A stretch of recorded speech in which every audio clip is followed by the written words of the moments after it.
Você já se perguntou o que aconteceu com Jesus durante os 3 dias entre sua morte e ressurreição? A resposta vai abalar tudo o que você pensava saber sobre a fé cristã. Enquanto a maioria das igrejas prefere evitar esse assunto polêmico, existe uma verdade explosiva escondida nesses 3 dias que pode revolucionar completamente sua compreensão sobre a salvação. Prepare-se para descobrir que Jesus não estava simplesmente descansando em um túmulo, nem sofrendo eternamente no inferno, como muitos pregadores erroneamente ensinam. A realidade é muito mais fascinante e transformadora do que você imagina. Durante esses 3 dias, Jesus cumpriu uma missão secreta que mudou para sempre as regras do jogo espiritual. O que você está prestes a descobrir contradiz décadas de ensinos equivocados e vai te mostrar uma faceta do plano de Deus que poucos cristãos conhecem. Essa verdade não apenas vai fortalecer sua fé, mas também vai te dar uma segurança absoluta sobre sua salvação que você nunca teve antes. Se você tem dúvidas sobre se Jesus realmente pagou todos os seus pecados na cruz, se questiona por que alguns cristãos vivem com medo de não serem salvos o suficiente. Ou se já se perguntou por que hoje em dia os crentes não precisam mais passar por uma sala de espera espiritual após a morte. Então você precisa conhecer essa verdade urgentemente. Nos próximos minutos, você vai entender exatamente o que Jesus foi fazer durante esses 3 dias misteriosos e por que esse conhecimento é a chave para viver uma vida cristã plena e vitoriosa. Prepare-se para ter sua mente completamente transformada. Existe um período na história da humanidade que permanece envolto em mistério e raramente é abordado nos púlpitos das igrejas. Entre a sexta-feira da crucificação e o domingo da ressurreição, Jesus passou por uma experiência que poucos cristãos compreendem verdadeiramente. Esses 3 dias não representam simplesmente um intervalo de tempo vazio, mas sim uma etapa fundamental e estratégica do plano divino de salvação. É como se fosse o capítulo oculto de um livro que todos leem, mas que raramente é discutido em detalhes. A maioria das pessoas assume que Jesus estava apenas descansando ou aguardando o momento de retornar à vida. O silêncio sobre esse período nas pregações dominicais não é coincidência. Trata-se de um tema complexo que exige conhecimento teológico profundo. Muitos pastores preferem focar nos eventos mais claros e diretos, como a crucificação e a ressurreição, deixando de lado essa fase intermediária. Contudo, compreender o que aconteceu durante esses 3 dias é essencial para entender a magnitude completa da obra redentora de Cristo. É como tentar montar um quebra-cabeças sem uma peça crucial. Você até consegue ver a imagem geral, mas sempre fica com a sensação de que algo está faltando. Essa lacuna no entendimento pode gerar interpretações equivocadas sobre a natureza da salvação. Uma das interpretações mais perigosas e biblicamente incorretas sobre os 3 dias de Jesus é a crença de que ele foi ao inferno para continuar sofrendo pelos pecados da humanidade. Essa visão distorcida tem se espalhado em muitas denominações, criando uma compreensão equivocada sobre a suficiência do sacrifício de Cristo. É como acreditar que um remédio precisa ser tomado 2 vezes para fazer efeito, quando na verdade, uma única dose já é completamente eficaz. Essa interpretação não apenas diminui a grandeza do que foi realizado na cruz, mas também contradiz princípios fundamentais da fé cristã. Muitos fiéis sinceros acabam abraçando essa ideia, sem perceber que estão inadvertidamente questionando a completude da obra redentora. O problema central dessa teoria é que ela invalida a declaração mais poderosa já pronunciada na história: está consumado. Quando Jesus disse essas palavras na cruz, ele estava anunciando que o pagamento pelo pecado havia sido feito de forma completa e definitiva. Aceitar que Jesus precisou sofrer adicionalmente no inferno é como dizer que um débito foi pago, mas depois descobrir que ainda restava uma parcela pendente. Isso não apenas contraria as Escrituras, mas também gera insegurança na fé dos crentes, que passam a questionar se a salvação é realmente garantida. É uma interpretação que, mesmo bem intencionada, acaba por minar os fundamentos da confiança cristã. Ao longo dos séculos, teólogos e estudiosos das Escrituras desenvolveram 3 teorias principais para explicar o que aconteceu com Jesus durante os 3 dias entre sua morte e ressurreição. A primeira é a teoria do sono da alma, que sugere que Jesus permaneceu em estado de inconsciência total, como se estivesse em um sono profundo e sem sonhos. Essa interpretação, embora defendida por alguns grupos cristãos, encontra forte oposição em textos como Filipenses 1:23, onde Paulo expressa seu desejo de partir e estar com Cristo. É como tentar explicar que alguém que saiu para uma missão importante ficou dormindo durante todo o tempo. Simplesmente não faz sentido com o caráter ativo e propositivo de Jesus. A Bíblia apresenta evidências claras de que a morte não representa uma pausa na consciência, mas uma transição para outro estado de existência. A segunda teoria, já mencionada anteriormente, é a do sofrimento contínuo no inferno, que além de contraditória também ignora a declaração de Jesus na cruz está consumado. O texto de João 19:30 não deixa margem para interpretações que sugiram trabalho inacabado ou sofrimento adicional. Essa teoria também contradiz Efésios 4:9, que fala sobre Jesus descendo às partes mais baixas da terra, mas não no contexto de punição, e sim de autoridade e domínio. É como interpretar que um rei desceu ao porão de seu castelo para ser castigado, quando na verdade desceu para inspecionar e tomar posse de todos os seus domínios. A linguagem bíblica aqui aponta para conquista e vitória, não para prolongamento de sofrimento. Tópico 4. Jesus no seio de Abraão. Após sua morte na cruz, Jesus não seguiu diretamente para o céu como muitos imaginam, mas desceu ao seio de Abraão, onde se encontravam os justos do Antigo Testamento. Essa revelação pode parecer surpreendente, mas encontra respaldo claro nas próprias palavras de Jesus a Maria Madalena, em João 20:17.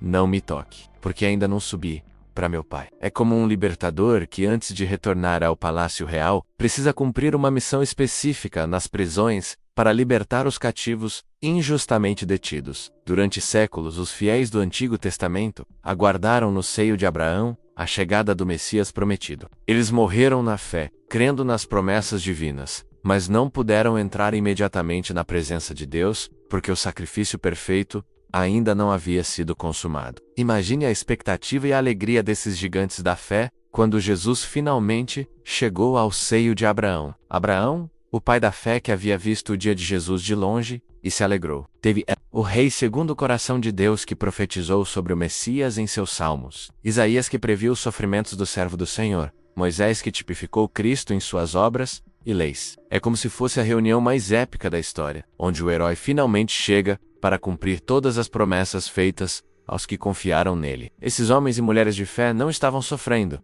mas aguardando pacientemente o cumprimento das profecias que eles mesmos haviam recebido ou proclamado. O seio de Abraão era um lugar de descanso e esperança, não de tormento. Uma das passagens mais intrigantes sobre os 3 dias de Jesus encontra-se em 1 Pedro 3, 18-20, onde o apóstolo menciona que Cristo pregou aos espíritos em prisão, os quais noutro tempo foram rebeldes, quando a longanimidade de Deus esperava nos dias de Noé. Essa pregação não foi uma oferta de segunda chance para a salvação, mas sim uma proclamação de juízo e vitória sobre as forças espirituais que se rebelaram contra Deus. É como um general vitorioso que visita os prisioneiros de guerra para anunciar oficialmente sua derrota e demonstrar sua autoridade absoluta. Esses espíritos eram provavelmente os anjos caídos mencionados em Gênesis 6, que corromperam a humanidade nos dias antes do dilúvio. Jesus foi até eles, não para oferecer salvação, mas para declarar sua condenação definitiva. A natureza dessa proclamação é fundamentalmente diferente da pregação evangelística que conhecemos hoje. Enquanto o evangelho é pregado aos vivos com propósito de salvação, a proclamação aos espíritos em prisão foi um anúncio de juízo já selado. É como a diferença entre um convite para uma festa e a leitura de uma sentença judicial. Ambos são comunicações, mas com propósitos completamente opostos. Jesus não estava oferecendo uma oportunidade de arrependimento a esses seres espirituais, mas estava demonstrando que sua obra na cruz havia selado definitivamente o destino deles. A palavra grega usada aqui indica uma proclamação oficial, não uma oferta de misericórdia. Após cumprir sua missão no mundo dos mortos, Jesus iniciou o processo mais glorioso da história espiritual. A libertação dos justos que aguardavam no seio de Abraão. Imagine a cena épica quando Jesus se levantou diante de todos aqueles gigantes da fé e declarou: chegou a hora. Abraão, Isaque, Jacó, Moisés, Davi, Isaías e todos os outros santos do Antigo Testamento finalmente puderam deixar aquela sala de espera espiritual. É como prisioneiros injustamente detidos que, após anos de cativeiro, finalmente recebem a notícia de que foram completamente inocentados e podem retornar para casa. A diferença é que a casa deles era o próprio céu. A presença plena e gloriosa de Deus Pai, a ascensão de Jesus, não foi um evento solitário, mas uma procissão vitoriosa que incluiu todos os redimidos do Antigo Testamento. Efésios 4:8 confirma essa verdade ao dizer que Jesus levou cativo o cativeiro e deu dons aos homens. É como um general vitorioso que, após libertar os prisioneiros de guerra, os conduz em uma marcha triunfal, de volta à pátria. Essa não foi apenas uma mudança de endereço espiritual, mas uma transformação completa da geografia do mundo dos mortos. O paraíso, que antes ficava nas partes baixas da terra,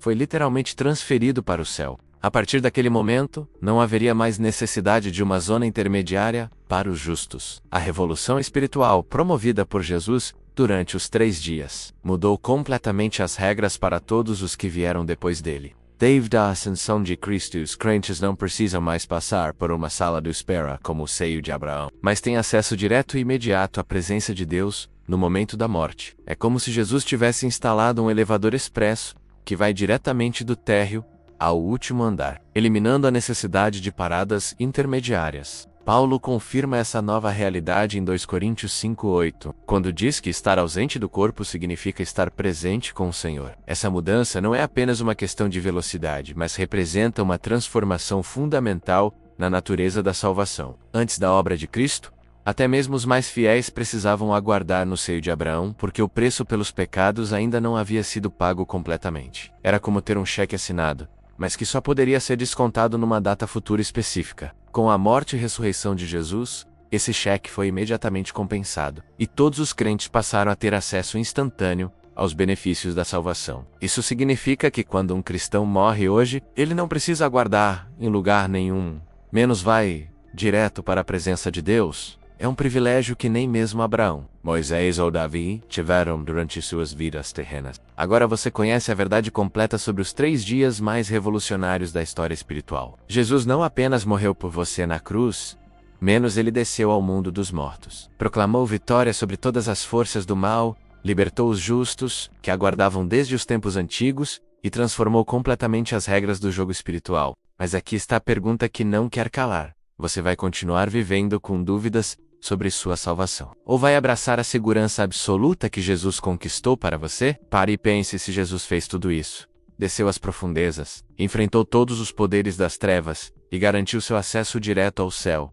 Por que você ainda se preocupa se é salvo o suficiente? É hora de você parar de viver na insegurança e começar a viver na certeza gloriosa da sua salvação. Quando Jesus disse, ele não estava apenas se referindo à cruz, mas a toda essa obra completa que incluiu os 3 dias mais transformadores da história. Você tem acesso direto ao trono de Deus. Não desperdice esse privilégio vivendo com medo ou incerteza. Agora me diga, depois de descobrir essa verdade, o que vai mudar na sua vida? Você vai continuar vivendo como se ainda estivesse na sala de espera espiritual? Ou vai começar a viver como alguém que tem acesso ventilada ao céu? Como você vai aplicar esse conhecimento para fortalecer sua fé e ajudar outros cristãos que ainda vivem com dúvidas? Se esse conhecimento transformou sua perspectiva sobre a salvação, se inscreva no canal e ative as notificações para continuar descobrindo verdades bíblicas que vão revolucionar sua vida espiritual. Tem muito mais revelação esperando por você. Não perca nenhuma.